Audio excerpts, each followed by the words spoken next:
You've probably seen this happen before. A quiet room suddenly changes the moment someone says, "Did you hear what happened?" And instantly, people lean in. Not because they care deeply, not because it affects their lives, but because something inside them wakes up. Now, here's the weird part. Most people claim they hate drama. They say they avoid it. They say it's exhausting, toxic, immature. And yet, the second tension appears in a conversation, attention sharpens immediately. A breakup, an argument, a betrayal, a rumor. Even people trying not to listen still listen. So what exactly is going on here? Why do humans secretly gravitate toward emotional chaos, even when they say they dislike it? Think about your average day. Most moments blur together. Same routines, same conversations, same emotional level. Your brain starts predicting everything before it happens. Then, suddenly, drama appears, and it changes the atmosphere instantly. It's like someone throwing a glass bottle into still water. The surface breaks. Now, everyone watches the ripples. Because drama does something ordinary life rarely does. It creates unpredictability. And humans are strangely drawn to moments that interrupt emotional autopilot. Not necessarily because the situation is good, but because it feels alive. Now, here's where things become more interesting. Drama is rarely just information. It creates characters. The victim, the villain, the innocent friend, the person choosing sides. The moment conflict appears, people unconsciously start assigning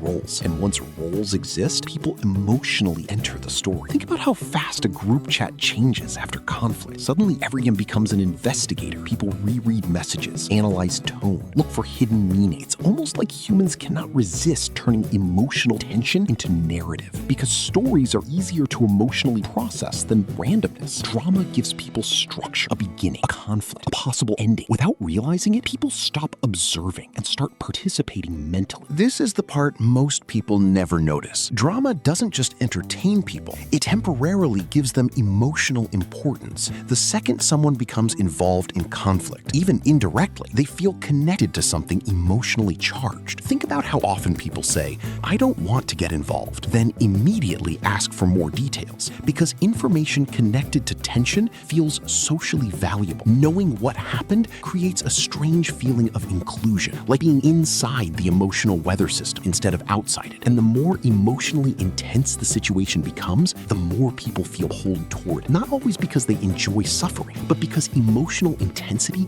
breaks the numbness of ordinary interaction. Here's the strangest part of all. Healthy situations are usually quiet, stable friendships, calm relationships, mature communication. They don't create suspense. And because of that, the human mind often stops noticing them. Drama, on the other hand, constantly demands attention. It spikes emotion, creates uncertainty, pulls focus. Think of peaceful moments like background music in a cafe. You barely notice it after a while. But drama is the fire alarm. Even if you hate the sound, you cannot ignore it. That's why people sometimes mistake emotional intensity for meaning. Not because chaos is better, but because calm rarely announces itself. So, do humans actually love drama? Not exactly. What they love is stimulation, narrative, emotional movement. Drama combines all three. It transforms ordinary life into something that feels temporarily cinematic. Suddenly, there are stakes, uncertainty, hidden motives, and the human mind is deeply responsive to things that feel unresolved.